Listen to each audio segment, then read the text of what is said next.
Leonardo DiCaprio did horrible things during certain parties with Diddy. The photo that just leaked is going to cause Leonardo's biggest downfall. This photo proves even more that he was involved in the P. Diddy affair. Today, I jump back into some of the darkest TikToks on the internet. Welcome back, family. Before the video starts, as y'all know, I just want to thank all my channel members for the support. We're pushing 90,000 subscribers, so if you guys haven't subscribed yet, make sure to smash that subscribe button and join the family. Road to 100K starts now. Let's go.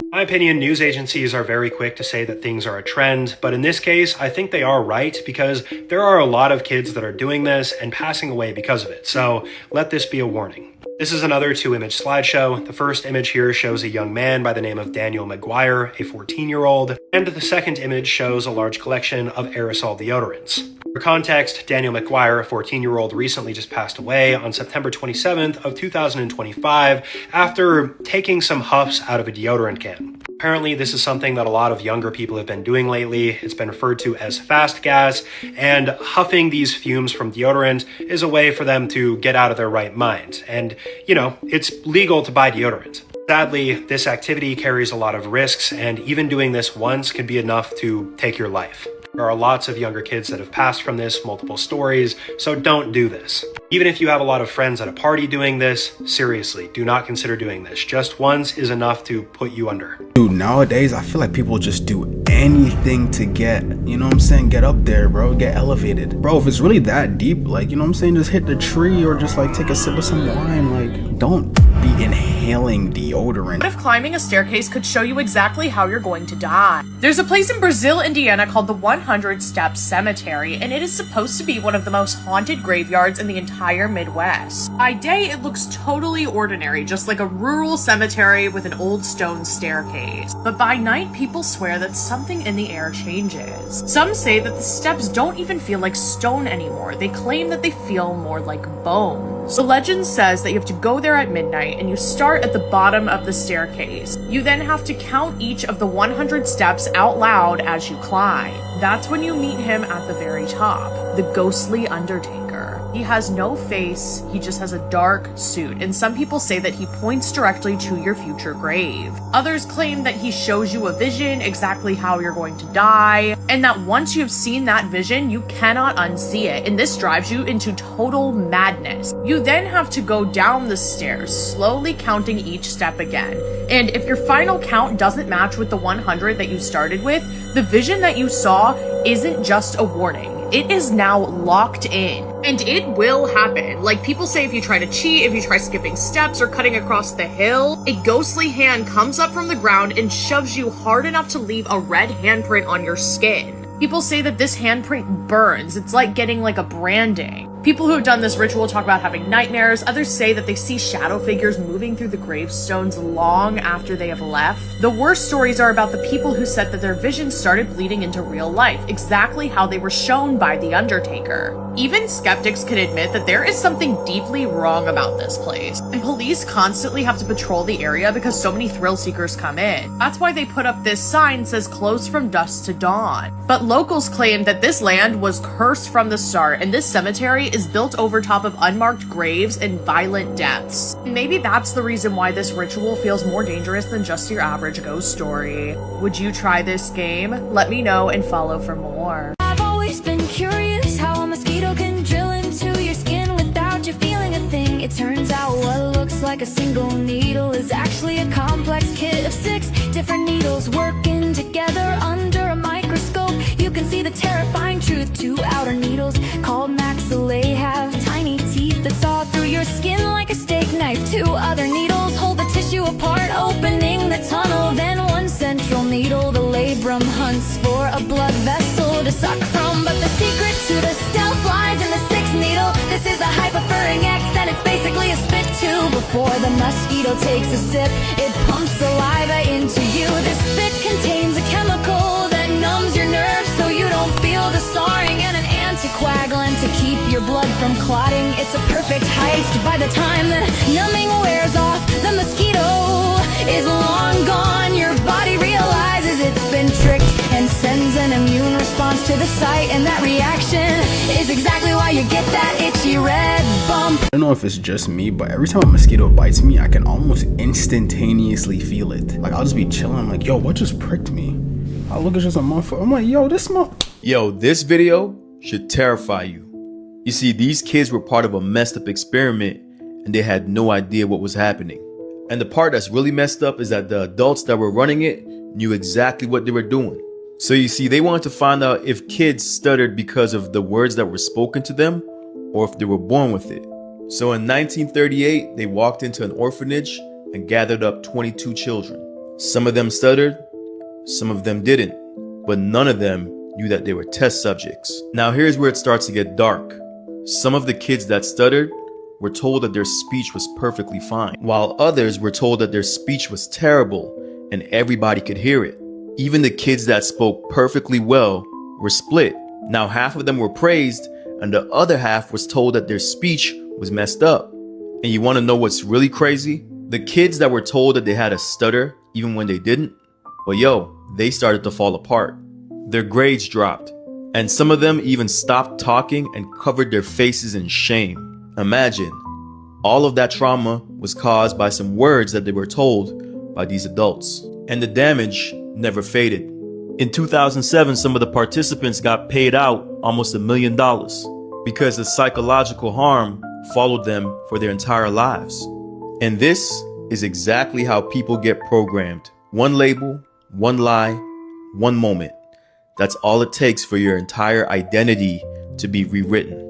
Yo, words create reality. And a scary question you gotta ask yourself is, who helped to shape your identity? friends, family, TV shows, probably food companies, everything, literally everything in your environment shapes you as a person, like literally everything. 8-year-old girl who tried to take the life of her friend in the woods because Slender Man told her to has now escaped. As you may remember, back in 2014, Morgan and her accomplice tried to take the life of Peyton in the woods because Slender Man told them to. They then lured her into the woods 19 times. Thankfully, she survived, and at the time, all of them were only 12 years old. And after going to trial, Morgan was found not guilty due to her mental state, and she was sentenced to 7 years in a mental hospital. And earlier this year, a judge signed off on her going to a group home, even though many people rejected, saying she had violent communications with someone on the outside and watched violent things on the inside. And at this group home that was supervised, she was able to cut off her ankle monitor and escape last night at 8 p.m. and she's been missing ever since. And to make things worse, she has since been seen with an adult accomplice. Peyton and her family are currently being protected by law enforcement after hearing what happened. But authorities said as of this morning, they don't know where she is. Prayers to Peyton. Let me know what you guys think about this, and as always, I'll keep you guys updated. So Monster Energy drink literally glows under a black light, showing you that it is radioactive material bullshit. Let's go ahead and have a look at this. He cracks the can open, you can see it right there. But wait till he pours this. This is messed up, guys. Now, if you know about Monster, you know that this drink is very satanic. Now watch this. This symbol, there's sixes in Hebrew. 666, unleash the beast. They also have a cross on their can, and when you turn the can upside down, it is the inverted cross, the satanic cross. You ever see this before? This is a reflection from the can of Monster Energy.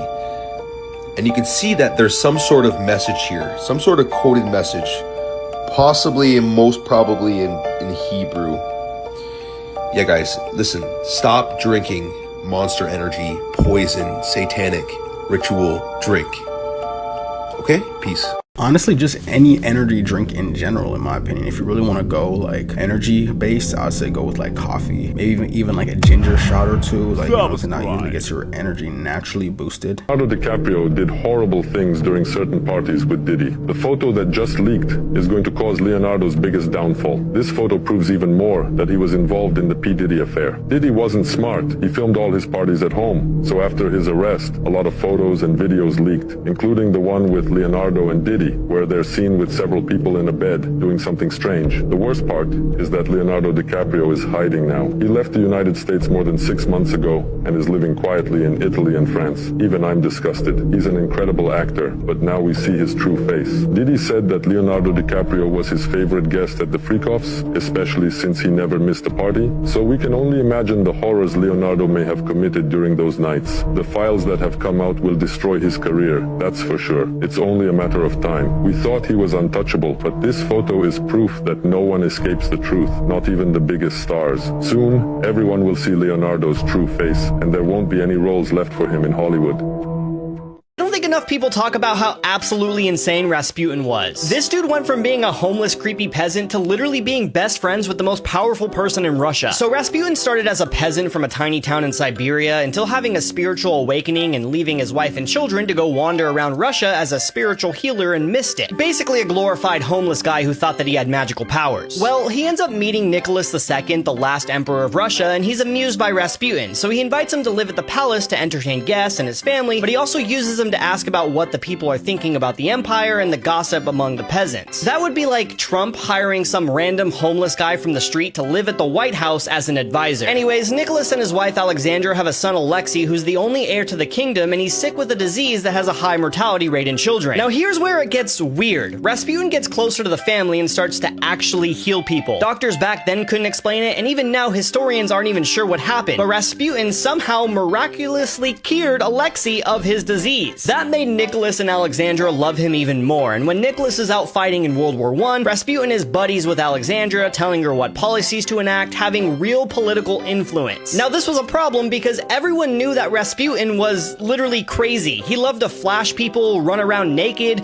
literally hit on every single woman possible, including the princesses. He was absolutely nuts. So while Russia is fighting in the biggest war ever and people are starving in the street, you have this creepy homeless guy with magical powers guiding important political decisions. So a lot of both enemies and citizens want to kill him. In 1914, a peasant woman stabbed him in the stomach and he survived. Then 2 years later, family members of Nicholas II invited him to dinner and laced everything with cyanide. It's reported that he consumed enough poison to kill 5 men, and yet he still didn't die. So they panicked and did it the old-fashioned way by shooting him in the body. But a little while later, he sprang back up to life and ran across the courtyard until finally being shot in the head and his body dumped in the lake. The last Russian Empire fell less than a year later. I remember learning about Rasputin in school, and it was just like, who is this dude? Like, his story just seems so like fake. 2007, 35-year-old Ava Wisniewska was a member of the German national paragliding team. Ava had competed in 10 of the world's biggest paragliding competitions, and she had won 6 of them, making her the top female paraglider in the world. On February 24th of that year, Ava was preparing her gear alongside 200 other paragliders on Mount Bora in New South Wales, Australia. This was Ava's last training opportunity before her first major competition of that year, which was scheduled for the next week. One of the coaches made an announcement. He said storm clouds have been spotted to the north. Ava decided that she was going to do it. The rest of the German national team, they didn't want to take the risk. And so strapped into her glider, she took a good run forward and launched herself up into the air. On the ground, the rest of the German national team followed in a van to track her progress. The first part of Ava's journey was incredibly calm. 2 large thunderstorm clouds appeared in front of her, one larger than the other. Ava and the other 2 people she was with, which was an Austrian team member and a Chinese team member, began aggressively flying around the outside of these clouds when all of a sudden the storm completely changed. The big cloud overtook the small cloud, creating this 12-mile wide cumulonimbus cloud that now all 3 paragliders were stuck inside of. The Austrian man was able to pull down on one toggle, point his feet, and begin spiraling all the way out of the grasp of this updraft. And he said he turned to look at the other 2, and he didn't see the Chinese man, but he did see Ava, and she was desperately trying to do what he was doing, but she was clearly caught in the updraft, and he watched her get pulled up into the black cloud out of view. Inside the cloud, the storm was lifting her at a rate of 60 feet per second. And at some point, Ava reached the eye of the storm where it's pitch black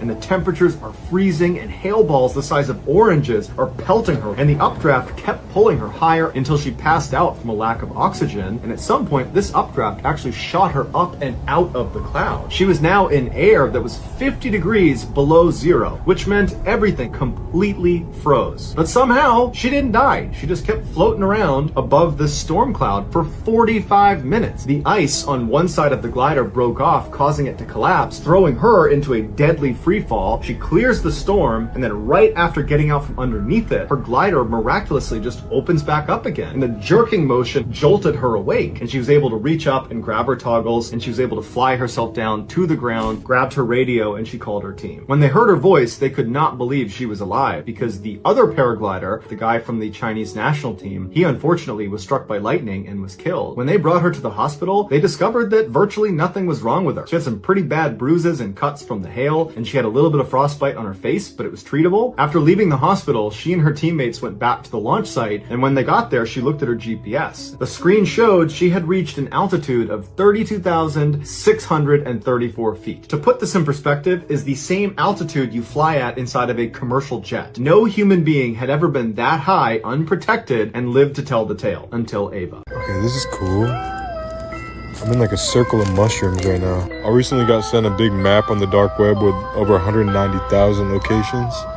and this is one of them. This incident affected over 300 kids, and till this day, nobody knows what the hell this was. In the summer of 1980, these kids in England were supposed to be doing a performance for like this jazz competition that they were doing. All their parents are attending, you know, the kids are getting ready to compete. Around 10 a.m., right when they're about to start doing their performances, with no explanation, all of these kids, one by one, just start dropping to the ground. Like they all just start passing out. Everybody's just super confused, like what the hell is even happening? The numbers start getting astronomical. These kids in like rows, even some of the babies, 300 to 400 kids, all just passed out during this performance. They instantly were just like, okay, bro, we gotta do something about this. We gotta like call the police or whatever the case may be. So they call the authorities. Authorities end up coming through. They end up bringing like ambulances and people like that. And they had to take in 259 of these people that didn't wake up from it. They still don't know what the hell happened to them. Hell of the kids reported feeling dizzy. Half of them were like throwing up and stuff like that. They said they felt like their arms and legs had no bones in them. That's how they all said they felt. And they just passed out and didn't remember anything. After that situation happened, a bunch of people started going over there to like see what was happening. So they were like, okay, maybe it was like a gas leak, the stage, the area, was it the lights, was it this? Like they even looked at what all the kids ate that day to try to see if it was food poisoning, right? They went through every explanation possible, and it was none of those. That's so weird. Yeah, nobody else knows how to explain this either. We predicted like mans are gonna start getting the mark of the beast. Oh. Yeah. Today I'm gonna get a microchip implanted in my hand. But it was some Asian guy, right? And this is his thought process. Whenever he gets like Uber Eats from his apartment, you know we have the fob key? Yeah. Sometimes I forget it, right? So I'm gonna put the microchip in my phone, right? So now he's like, oh, sometimes I do leave my phone. What is actually always on me? Myself. So he's like, yes. And there's a video, them planting the needle in it, and he goes into his elevator, goes like this. Programming is done now. Let's go try it out. So now I should be able to tap my hand and select my floor. Look, the mark of the beast, look. It's not that serious. It's not that serious. It's not that serious. You could wear a necklace. Yeah. But there's so much shit. You could wear a ring, bro. Accidents from the past that are still unsolved today. The Phoenix Lights UFO of 1997. Take a look at this. Oh my God. Oh. There's a third one. In the spring of 1997 in Phoenix, Arizona, an enormous V-shaped aircraft covered in glowing lights silently glided across the night sky. Thousands watched in shock as it spanned miles, moving completely without sound. Some say it was an alien craft, while the Air Force claimed it was military flares. Whatever it was, the light stunned the city, and to this day, no one knows how it appeared or vanished. The mystery of Stonehenge. Built over 4,500 years ago in Wiltshire, England, it predates the Great Pyramids by 500 years. Some stones weigh over 40 tons and were transported hundreds of miles by hunter-gatherers, using only ropes, wooden sledges, and sheer manpower. Why they built it and how they raised these massive stones with no modern tools remains one of the greatest mysteries of the ancient world. This is a video of the Pope opening these doors for Christmas. This video came out last year, and it's now surfacing that there is something hiding in this video that nobody noticed, and it is honestly unnerving and unsettling. So I need to say first, no weapon formed against us shall prosper, and I rebuke this in the name of Jesus, because what you're about to see is absolutely shocking. And you already missed it. It just played. You didn't even see it. I'm going to slow it down, zoom it in, and we're going to need to talk about this. Now watch closely. As he is getting, I slowed it down so you'll be able to see it. As this door is opening, there's someone waiting on the other side of the door, and something about them does not add up. Bottom right corner, look over here. Look at this guy's head. Do you notice anything? Do you notice it? Dude, where are his ears? Where are this dude's ears? Look very closely. There's no shadow for them. There is no ear. What opened the door for the Pope? And why doesn't it have ears? My ears will never look like this. Even if I shaved my whole head, you'd still see my ears. Let me know your thoughts in the comments below and follow for more. Bro, the angles were bad, the camera quality was bad. There's a whole bunch of things that was bad to make it really hard to know, like, if he didn't really have ears or not. Hidden truths behind everyday nursery rhymes. The Muffin Man. In Victorian London, bakers known as Muffin Men walked the streets selling baked goods to families. In a place called Drury Lane in London, there was a serial killer named Frederick Linwood, who used muffins to lure children down alleyways and murder them. What sounds like a cheerful nursery rhyme for kids is actually a dark story hiding behind a tasty treat. And just like that, the Muffin Man became infamous. Jack and Jill. This wasn't actually about two kids fetching water. Historians link it to the French Revolution when Louis XVI and Marie Antoinette were executed. Jack broke his crown, meaning he was beheaded, and Jill came tumbling after, meaning she was executed shortly after. This really is a twisted nursery rhyme in disguise. Barbar Black Sheep. This one dates back to the 13th century, where wool tax was introduced by King Edward I against farmers. The 3 bags full went to the king, the church, and the nobility, leaving none for the poor farmer's child. It wasn't sung about sheep, but about heavy taxes on the poor. How did this Filipino fisherman accidentally find one of the rarest objects on Earth? It all started back in 2006 while the man was on his normal boat route when suddenly he was surrounded by a massive storm. In a panic, he tried to sail away, but his anchor was stuck on something preventing him from leaving. Taking matter into his own hands, he dove down to his anchor and tried moving the object himself. But the object he found was much different than he could ever imagine. It was a giant, shiny, weird-looking white rock. And at first, he thought nothing of it, carrying it back to his boat because he thought it looked cool. Sailing back home and stuffing the rock under his bed, completely unaware of what he just found. Fast forwarding an entire 10 whole years later, his house caught on fire, burning down half of his house, forcing him to move. But while he was taking out everything that survived, he rediscovered the giant white rock, finally deciding to bring it to a local tourist office, hoping they knew what it was. But when he walked inside and revealed it to them, it left everyone speechless. The object he found wasn't a rock, but one of the world's largest pearls ever discovered in human history, worth over $100 million. Let me guess, he didn't even get half of that money.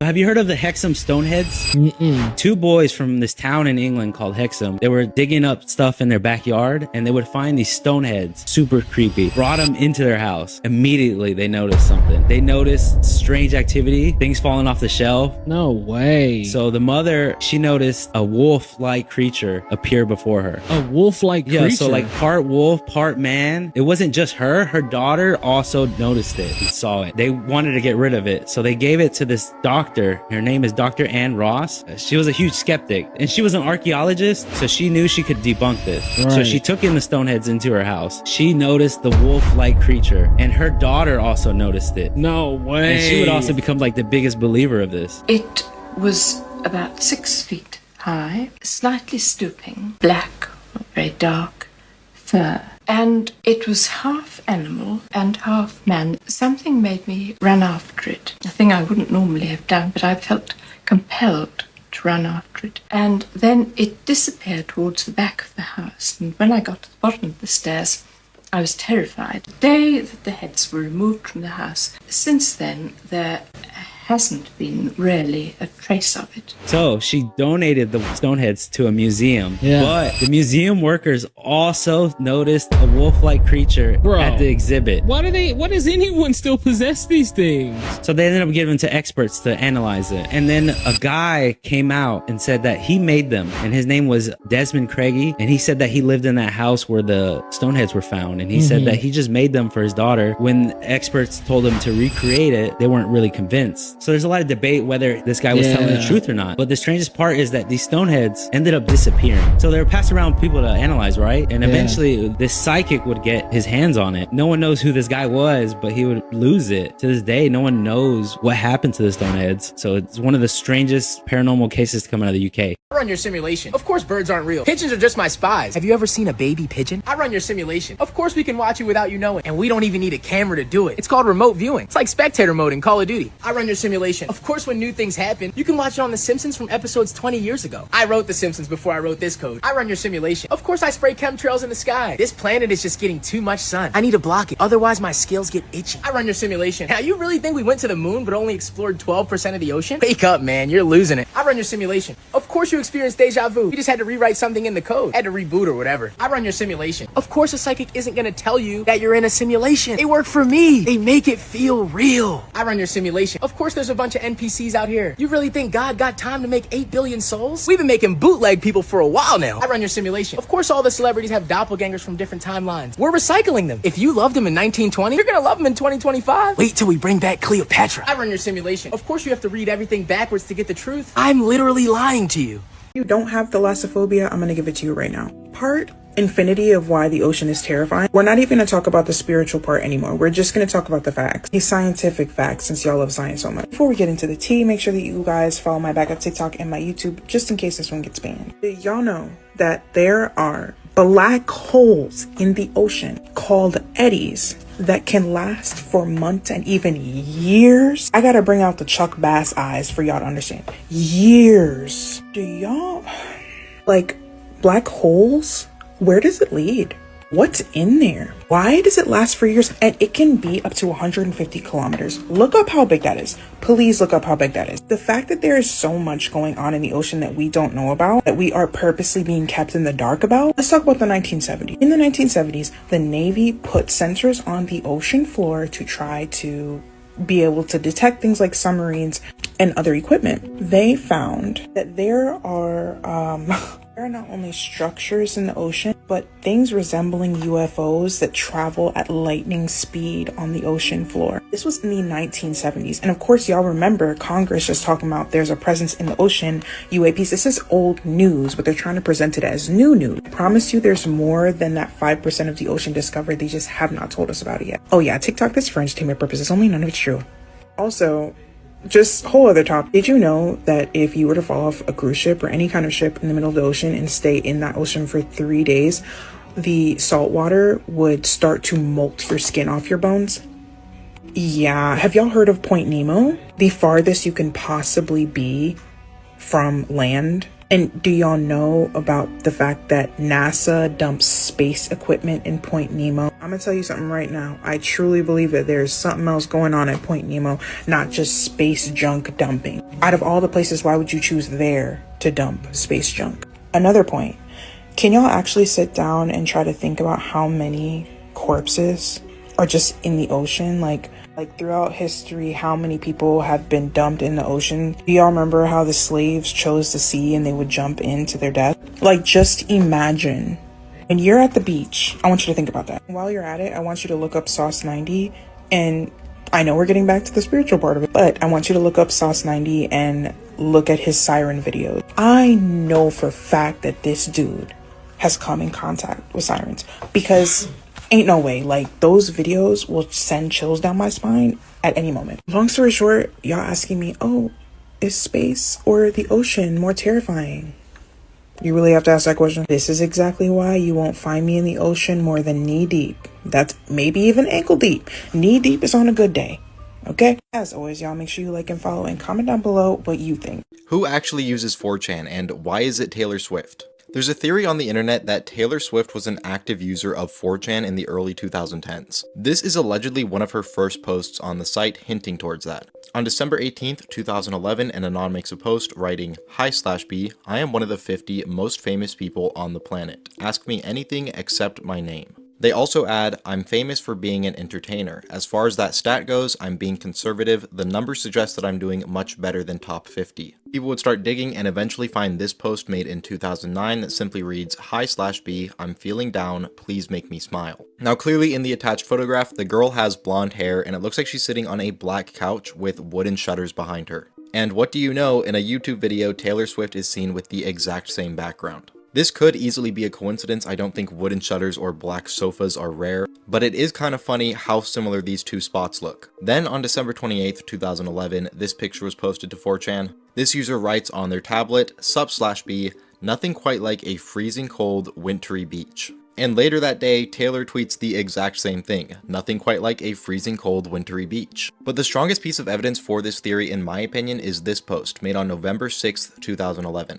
Anon writes, "Trips names my new kitten." 4chan doesn't use usernames, instead every post is marked with a posting number. Dubs refers to getting the same number twice in a row in that posting number, which is already incredibly rare, and trips refers to getting the same number repeated 3 times in a row. While a user in that thread gets trips, the number 9 is repeated 3 times in a row, and they suggest to name the cat Meredith. And literally the next day, on November 7th, Taylor Swift announces her new baby kitten Meredith. So was Taylor Swift an active 4chaner? I don't know, but it definitely seems possible. Let me know what you guys think though. Was she regularly browsing /B, or are these all just coincidences? Drake is being called out on Twitter for having a minor delivered to a party. This tweet is going very viral right now about Drake and a minor, so let's get into it.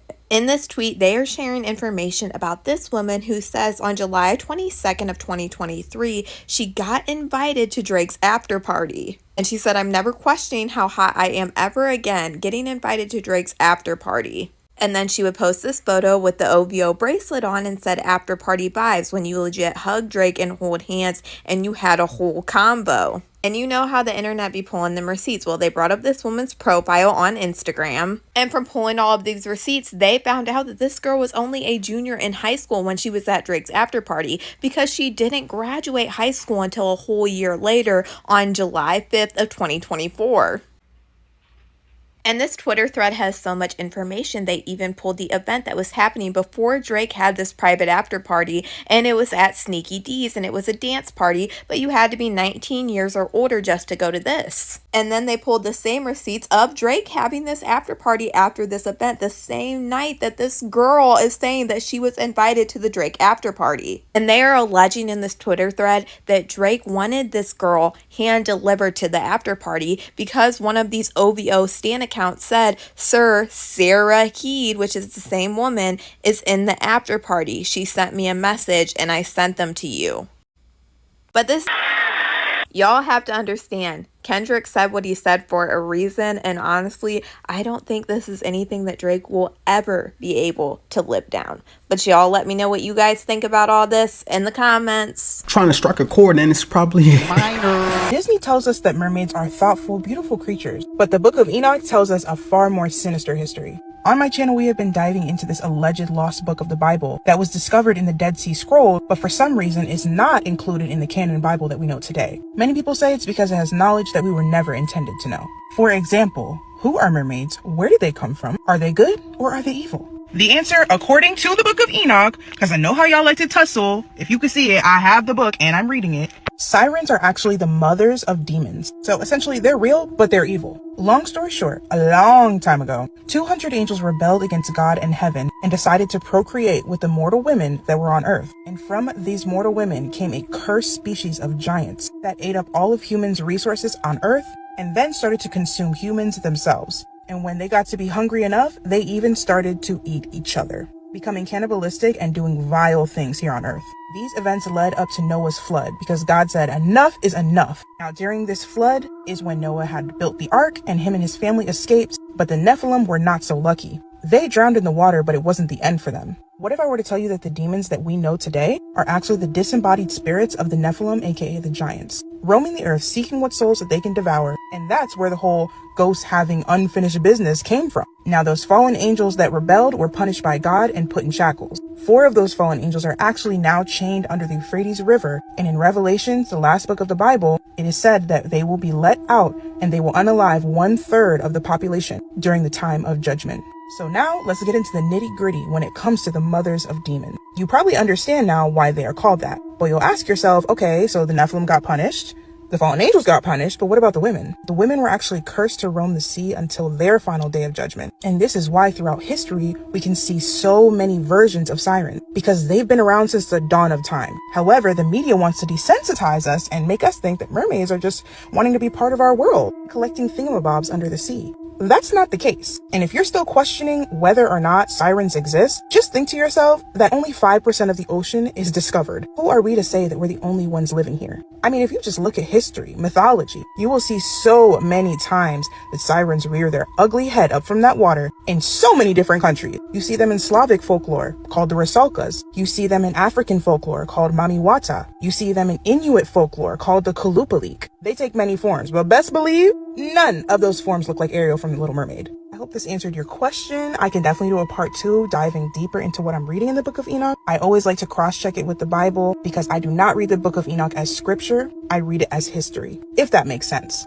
As always, make sure you guys like and follow and comment down below what you think. Mr. Beast was asked, yo, you've been to Antarctica, right? He goes, yeah. Have you seen the ice wall? Yeah. Have you ever been to Antarctica? Yeah. You believe in the ice wall? And then he goes, yeah, I seen it. I seen it. But I can't talk about it. Yeah, I saw the ice wall. Yeah, you saw it too. They were on a stream with XUC and Aiden Ross, and the XUC goes like, yeah, he's seen it. I seen it too. Oh my god. But yo, that guy's like, yeah, I know. Rich too. Yeah. I can't say on the stream. No way. Whatever he saw, he said, I can't talk about it on the stream. Damn. So what are they hiding in Antarctica? Yeah, I know. Let's just say you always need someone with you when you're in Antarctica. Are you serious? Yeah, we actually ended up doing an Antarctica deep dive on Friday. No, it was actually Saturday. So if you guys haven't seen that video, it was a live stream. So I'm gonna just tag the live stream in the after this video or in the corner right here. So if you haven't seen it, go check it out. It's actually lit. Thank you all for watching this here video.